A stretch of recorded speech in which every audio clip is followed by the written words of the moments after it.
Damai sejahtera Allah Bapa yang melampaui segala akal, kiranya memelihara hati dan pikiran saudara-saudara sekalian di dalam Kristus Yesus Tuhan kita.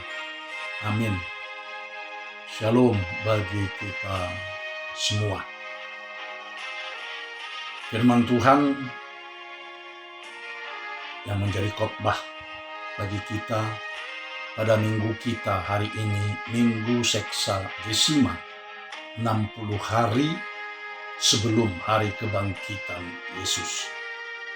Tanggal 20 Februari 2022 tertulis dalam kitab Injil Lukas pasal yang ke-6, dimulai dari ayat yang ke-27 hingga ayat yang ke-37.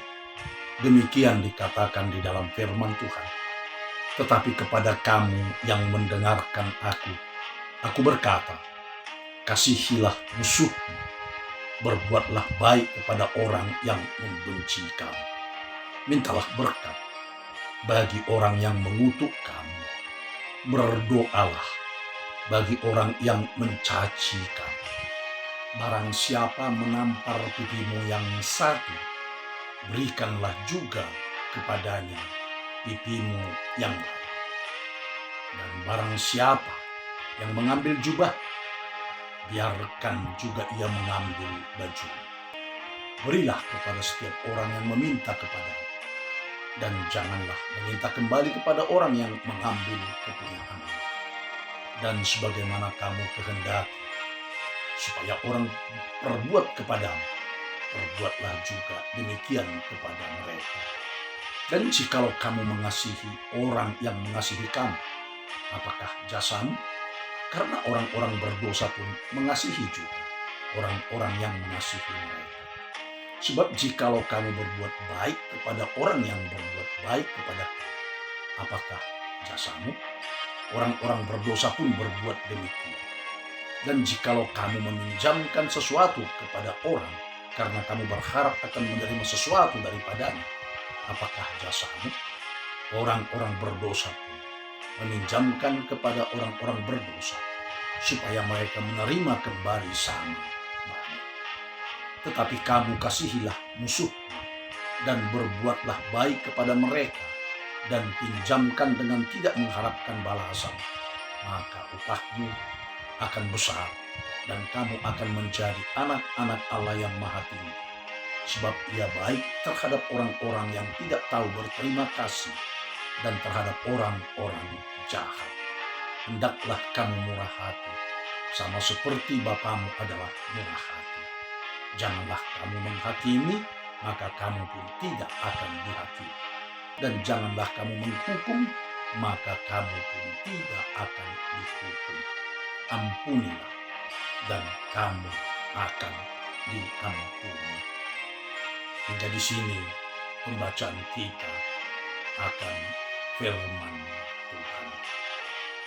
Saudaraku seiman di dalam Kristus Yesus Tuhan kita, membalaskan kejahatan dengan kebaikan. Demikian topik minggu kita hari ini. Tetapi saudaraku yang terkasih, mari dulu kita jujur sejujur-jujurnya. Bukankah banyak kita yang mengatakan sungguh berat sekali untuk melakukan apa yang dikatakan oleh topik minggu kita hari ini? Sedangkan membalaskan kebaikan pun dengan kebaikan, kadangkala orang tidak mau. Apalagi membalaskan kejahatan dengan kebaikan. Bisa saja hanya merupakan slogan yang indah saja, namun kenyataannya jauh panggang dari api. Mungkin Friedrich Nietzsche yang adalah seorang filsuf lebih jujur daripada kita. Dia berkata, kasih adalah perusak dan penghancur peradaban manusia. Kasih, katanya, cuma pantas buat mereka yang berwatak lemah dan bermental budak gampang menyerah dan mudah diperlakukan apa saja tanpa pernah melawan. Lembek bagaikan bubur, ringkih seperti daun kering di musim gugur. Nah, kalau menurut Nietzsche, peradaban hanya mampu bertahan oleh hati setegar baja. Peradaban membutuhkan manusia super, berotak tajam, berotot kokoh, berhati teguh, berkemauan keras, tak kenal menyerah, pantang mengalah, dan tidak boleh merasa iba atau mengasihi. Jadi seharusnya adalah manusia itu harus seperti Superman, bukan man tanpa super. Kasih merupakan kata yang paling sering diucapkan, namun juga terlalu sering hanya sebagai pemulas bibir dan slogan kering belaka. Lalu semakin mengalami inflasi, devaluasi, dan erosi. Tinggallah hanya sebagai sesuatu yang emosional dan sentimental semata-mata. Pasif dan fatalistis, sikap menyerah, mengalah, dan tak berdaya apa-apa. Bukankah benar apa yang dikatakan Nietzsche, jika kasih dimengerti sesempit itu? Saudaraku yang terkasih, seorang pendeta Jerman yang dihukum mati Hitler bernama Dietrich Bonhoeffer berkata, kasih yang tulus, murni, dan benar terwujud pada salib Kristus, yaitu pengorbanan yang sadar dan suka rela. Nah, justru itulah sebabnya Tuhan Yesus mengajarkan the golden rule atau kaidah emas kepada orang beriman, yang salah satunya adalah membalaskan kejahatan dengan kebaikan. Pertama, mengasihi musuh. Saudaraku yang dikasihi oleh Tuhan kita Yesus Kristus, firman Tuhan hari ini menyapa kita dengan mengatakan, tetapi kepada kamu yang mendengarkan aku berkata, kasihilah musuhmu, berbuatlah baik kepada orang yang membenci kamu, mintalah berkat bagi orang yang mengutuk kamu, berdoalah bagi orang yang mencaci kamu. Ayat 27 dan ayat 28. Mengasihi musuh. Mungkin dalam benak kita bertanya, bukankah bagi manusia itu hanyalah merupakan fata morgana? Mungkinkah mengasihi musuh? Tetapi saudaraku yang dikasihi oleh Tuhan kita Yesus Kristus, bukankah pernah kita dengar ketika seorang presiden memenangkan pemilu, lalu rivalnya atau lawan politiknya dalam pemilu tersebut diangkat oleh sang presiden terpilih menjadi salah satu menteri dalam kabinetnya dan justru menduduki tempat yang sangat strategis? Bukankah ini saudaraku termasuk salah satu dari mengasihi musuh? Tetapi kepada kamu yang mendengarkan aku berkata, kasihilah musuhmu, berbuatlah baik kepada orang yang membenci kamu. Jika di dunia politik mengasihi musuh dapat dijabarkan dan dilakukan, yang walaupun mungkin ada unsur politis sebagai win-win solution untuk mengurangi musuh dalam pemerintahan presiden terpilih. Nah, jika dalam dunia politik dapat dilaksanakan, bagaimana dalam kehidupan kita sebagai orang Kristen? Terutama justru dalam struktur gereja itu sendiri. Adakah pembalasan dendam atau mengasihi partner kerja kita, atau yang kita kumandangkan, yang kita khotbahkan tentang mengasihi yang membenci kita, hanya merupakan kata-kata yang indah dan manis untuk didengarkan. Inilah saudaraku yang harus kita renungkan dan kita hidupi bersama sebagai pengikut Tuhan kita Yesus Kristus. Sebab Yesus Kristus sendiri pun telah melakukan apa yang difirmankannya ini. Ya, kasih yang tulus, kasih yang murni, dan kasih yang benar, yang telah diwujud nyatakan oleh Tuhan kita Yesus Kristus pada salibnya. Seperti saya katakan tadi, yaitu pengorbanan yang sadar dan sukarela, bukan korban yang tak berdaya. Pada salib Kristus kita melihat ketaatan yang sebebas-bebasnya, bukan fatalisme yang membabi buta. Pada salib Kristus yang terjadi adalah pengampunan bagi para pendosa, bukan toleransi terhadap dosa. Pada salib Kristus yang terjadi adalah sikap yang tegar menghadapi penderitaan, bukan sikap yang terpaksa menerima penderitaan. Pada salib Kristus kita melihat peperangan habis-habisan, bukan sikap menyerah tanpa perlawanan. Itulah kasih yang mengasihi musuh. Mintalah berkat bagi orang yang mengutuk kamu. Berdoalah bagi orang yang mencaci kamu. Itulah yang disebut mengasihi musuh. Yang kedua, saudara, membenci dosa, membenci kejahatan, dan membenci kekerasan. Barang siapa menampar pipimu yang satu, berikanlah juga kepadanya pipimu yang lain. Dan barang siapa mengambil jubahmu, biarkan juga ia mengambil baju. Berilah kepada setiap orang yang meminta kepadamu, dan janganlah meminta kembali kepada orang yang mengambil kepunyaan. Dan sebagaimana kamu kehendaki supaya orang perbuat kepadamu, perbuatlah juga demikian kepada mereka. Demikian dikatakan firman Tuhan dalam ayat 29 hingga ayat 21 kita hari ini. Pernah seseorang menjadikan ayat 29 ini sebagai bahan ledekan dalam ceramahnya. Ya, dengan mengatakan, jika ada yang mengatakan barang siapa menampar pipimu yang satu, berikanlah juga kepadanya pipimu yang lain.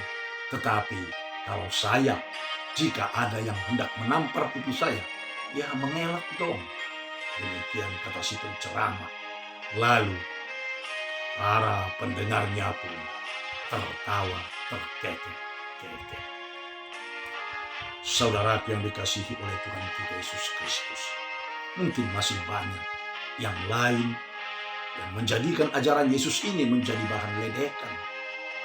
Mungkin dari kalangan Kristen sendiri pun bisa saja ikut-ikutan melakukan hal tersebut atau mengatakan hal tersebut karena memang tidak mampu untuk berbuat seperti yang diinginkan oleh Tuhan Yesus Kristus. Jika Tuhan Yesus mengatakan dalam ayat 29, barang siapa menampar pipimu yang satu, berikanlah juga kepadanya pipimu yang lain, dan barang siapa yang mengambil jubahmu, biarkan juga ia mengambil bajumu. Yesus mengatakan demikian supaya orang Kristen tidak membalaskan kekerasan dengan kekerasan, kejahatan dengan kejahatan, tetapi agar kekerasan ditanggapi, dibalaskan dengan kekerasan atau tanpa kekerasan, non-violence. Sebab ketika kita membalaskan kejahatan dengan kejahatan, maka kejahatan pun semakin bertambah di dunia ini. Ketika ada seorang yang melakukan kejahatan kepada Anda, maka kejahatan atau kekerasan tersebut saat yang terjadi itu masih satu, hanya kepada Anda. Tetapi ketika Anda membalaskan kekerasan dan kejahatan tersebut dengan kekerasan dan kejahatan, maka kekerasan dan kejahatan bertambah satu lagi yang telah Anda perbuat di alam jagat raya ini. Oleh sebab itu, kita disuruh untuk tidak membalaskan. Bapak Reformator Gereja, yaitu Dr. Martin Luther, pernah berkata, kasih itu harus membenci. Harus membenci? Ya. Apa maksud Martin Luther? Kasih harus membenci. Maksudnya adalah membenci segala sesuatu yang bertentangan dengan kasih. Membenci segala bentuk kejahatan dan kekerasan. Mengasihi orang jahat yang melakukan kekerasan, tetapi membenci dosa, membenci kejahatan, dan membenci kekerasan. Maka Yesus pun berkata, berilah kepada setiap orang yang meminta kepadamu, dan janganlah meminta kembali kepada orang yang mengambil kepunyaanmu. Yaitu ayat 30. Saudara, kasih itu membuat gaya hidup orang percaya lain daripada yang lazim. Ya, sebab yang lazim adalah kita menuntut orang lain, tetapi kasih menuntut diri sendiri. Yang lazim adalah mengorbankan orang lain bila terpaksa demi kepentingan diri sendiri. Kasih sebaliknya, mengorbankan diri sendiri bila perlu demi kepentingan orang lain. Sehingga Yesus berkata, sebagaimana kamu kehendaki supaya orang berbuat kepadamu, perbuatlah juga demikian kepada mereka. Diri kita sendiri kita tuntut untuk melakukan kasih, bukan orang lain. Yang ketiga, kasih melebihi kewajiban. Ketika Yesus mencanangkan hukum kasih, maka yang pertama-tama ia lakukan adalah memberlakukan itu pada dirinya sendiri. Itulah yang terjadi di atas kayu salib. Perwujud nyataan dari kasihnya kepada Allah yang melebihi semua, dan kasihnya kepada manusia yang membakar sukma. Ketika kita melakukan sebuah kewajiban dalam hidup kita, baik dalam kewajiban agama, hal itu bukanlah buah dari kasih. Jika Paijo mengasihi Painem karena Painem memang cantik di mata Paijo, selayaknya lah Paijo mencintai Painem. Mutiara mencintai Mutiha karena Mutiha baik dan orang kaya. Orang tua mengasihi anak-anaknya adalah karena memang kewajiban orang tua mengasihi anak-anaknya, dan nanti anak-anaknya juga wajib mengasihi orang tua. Kasih yang dimaksud Yesus adalah melebihi kewajiban. Sebab jika kamu mengasihi orang yang mengasihi kamu, apakah jasamu? Karena orang-orang berdosa pun mengasihi juga orang-orang yang mengasihi mereka. Sebab jikalau kamu berbuat baik kepada orang yang berbuat baik kepada kamu, apakah jasamu? Orang-orang berdosa pun berbuat demikian. Dan jikalau kamu meminjamkan sesuatu kepada orang karena kamu berharap akan menerima sesuatu daripadanya, apakah jasamu? Karena orang-orang berdosa pun meminjamkan kepada orang-orang berdosa supaya mereka menerima kembali sama banyak. Kasih yang sebenarnya adalah kasih yang sejati. Kasih yang sejati itu tidak mengasihi karena atau supaya. Kasih yang sebenarnya atau yang sejati adalah mengasihi meskipun. Yesus mengasihi kita meskipun kita tidak layak dikasihi, bahwa kita mengasihi walaupun mereka adalah lawan-lawan kita. Maka Yesus berkata, tetapi kamu kasihilah musuhmu dan berbuatlah baik kepada mereka dengan tidak mengharapkan balasan. Orang Kristen punya Tuhan yang adalah Tuhan yang murah hati. Oleh sebab itu, hendaklah kita meniru kemurahan hati Tuhan. Hendaklah kita meniru kemurahan hati Bapa kita di sorga. Sebab Tuhan kita, Bapa kita di sorga adalah murah hati. Hiduplah sebagai orang yang tidak membalaskan kejahatan dengan kejahatan, tetapi membalaskan kejahatan dengan kebaikan. Hidup murah hati sama seperti Bapa yang adalah murah hati. Amin. Shalom bagi kita semua. Tuhan memberkati.